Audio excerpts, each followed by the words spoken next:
Hey guys, welcome to another video. So guys, in today's video, well, before I get into today's video, I want to tell you guys thank you so much for subscribing to the channel, for leaving your comments, for liking the videos, and if you haven't yet done so, what are you waiting for? Hit that subscribe button, turn your post notifications on so you won't be left out of any of my future videos. And if you haven't checked out my previous videos, go ahead and do so. So I just got home. I need something that's very delicious, very simple, you know, easy to make, all of that. So I'm just making some quick and easy shrimp and broccoli. And it's shrimp and broccoli with a twist because I'll be adding a few more vegetables and all of that. So if you want to see how this dish is made, you know what to do. Stick around right after this intro. Can't cook. Ticket there, you pay your pretty look. You want to live a restaurant and come done man bank book. Cook, recipe book. So here I have a quarter of a medium broccoli, 1 string bean, 2 mushrooms, 6 cloves of garlic, a piece of ginger, 1 pound of shrimp, my seasonings, and the things to make my sauce.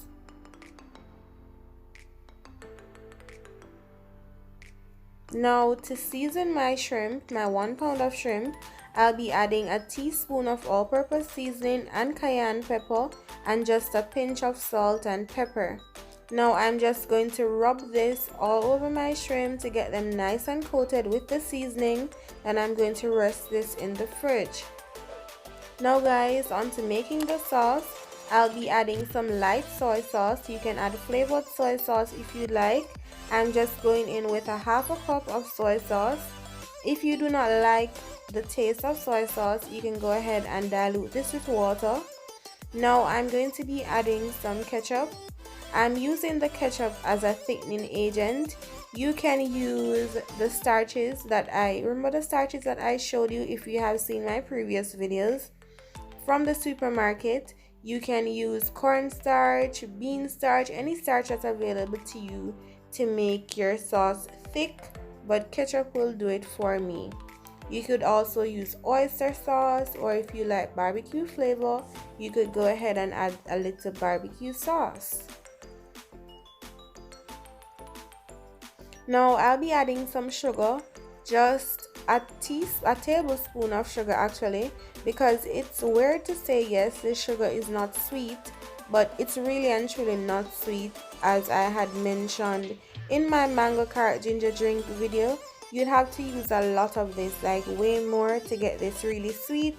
So I'll also be going in with some honey after I mix this. I just want to get the particles from the sugar dissolved and that ketchup nice and mixed out, so I just have all liquid here. Just going to give this a nice mix. Of course, as I said, if you do not like the taste of soy sauce, or if you think it's too strong after you taste this, you could just go ahead and add some water. But because I'll be adding honey, I won't be adding any water. I think it's actually perfect for me. Now I'm adding 2 teaspoons of honey, and I'm just going to mix this out until it's nice and dissolved.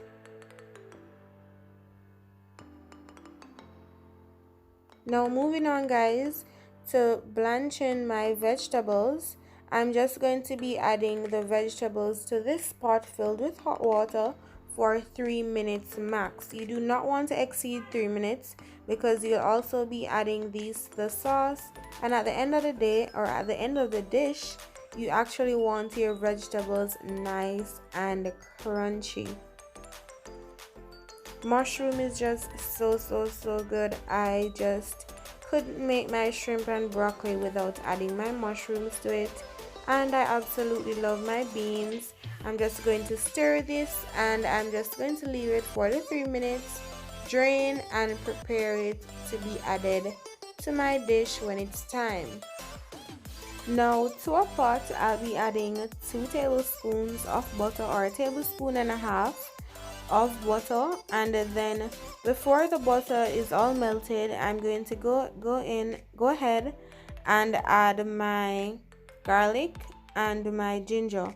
You want to add it at this point when the pot is not so hot, because burnt garlic is just not it.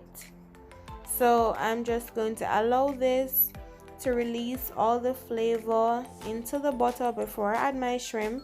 I'm just going to give this, I'm just going to move this around in the pot to get the butter nice and melted, while my ginger and my garlic is just doing its thing by releasing all that flavor. Now on to adding my shrimp. I'm just going to add them all, and I'll spread them out so that they are all in that goodness of butter, garlic, and ginger. Guys, the flavor is just bursting from this already, from all that garlic and ginger in the butter. So I'm just moving them around, and shrimp, it's easy to cook, so we just want to give this 4 minutes. Then we're going to add our vegetables. Our vegetables are nice and firm, as you can see, and I'm just going to move the vegetables around a bit just to get some of that nice butter, garlic, and ginger on it. Now I'm just going to go ahead, add my sauce to this, and see, this is just right. This is enough. But hey, if you wanted to add some water to this, go ahead, feel free, add your water. I'm just going to turn this up a bit because I won't be giving this a long time in the pot. I'm basically giving this like 3 minutes. I'm just giving it some time to get that sauce thick, but not too thick in the pot, because the longer it cools, the thicker it will become. So you just want to move that around, get the sauce all over your vegetables, get your shrimp cooked in that a little, and then hey, your dish is basically finished. So guys, this is the finished product. It's looking good, it's smelling good, and it's tasting so good. You definitely want to try this dish, and let me know in the comment section if this is something that you would try. And if you enjoy this video, give this video a thumbs up. Remember to subscribe to the channel, turn your post notifications on so you won't be left out of any of my future videos. And of course, share this video with everyone you know. Until next video.